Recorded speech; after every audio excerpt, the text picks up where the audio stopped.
ఈ శాసనసభ సమావేశాల్లో చర్చించాలని కోరాం. దురదృష్టం ఏంటంటే రాష్ట్ర ప్రభుత్వం 2 రోజులు అసెంబ్లీ జరుపుతామంటున్నారు.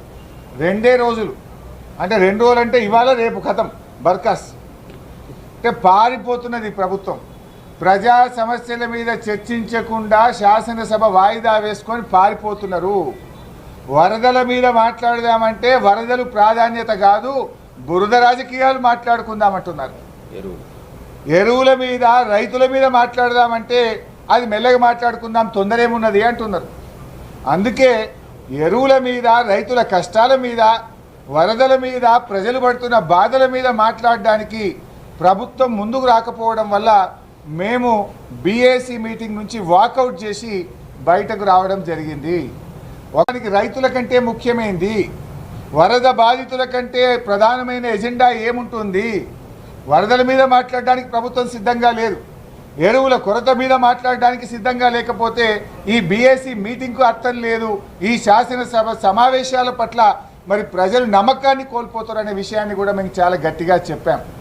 ప్రభుత్వ ధోరణి చూస్తే కాళేశ్వరం కమిషన్ రిపోర్ట్ను పెట్టి బురద రాజకీయాలకు పాల్పడే ఆలోచన కనబడుతున్నారు. దాని మీద మేము చర్చకు సిద్ధం. పీపీటీకి అవకాశం ఇవ్వండి. ఒక్కరోజు కాదు, కాళేశ్వరం మీద 4 రోజులు మాట్లాడదాం. ముందు ఆ బురద రాజకీయాలు ఎప్పుడన్నా మాట్లాడుకోవచ్చు. కష్టాల్లో ఉన్న రైతుల గురించి ఫస్ట్ మాట్లాడండి.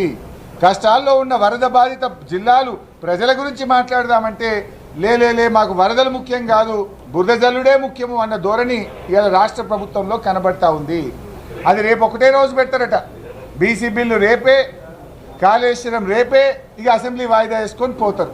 అంటే వరద బాధితులు ఏమన్నా కానీ రైతులు ఎరువుల కొరతతో ఇట్లనే బాధపడని, మాకు సీమ గుట్టినట్టు లేదు, మాకు సంబంధం లేదన్న ధోరణిలో ఇవాళ రాష్ట్ర ప్రభుత్వం ఉన్నది.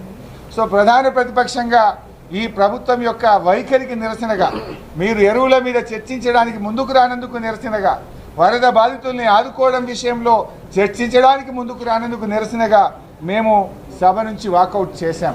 సభ కనీసం 15 రోజులు జరపాలి కదా. ఏది పెడతారో కూడా చెప్తలేరు. మేము బీఎస్సీ నుంచి వాకౌట్ చేశాం. మేము అడిగాం అసలు రేపటి ఎజెండా ఏంటి అంటే రేపటి ఇంకా చెప్పారట, రాత్రి 9కి చెప్తారట. రేపు సభలో ఏం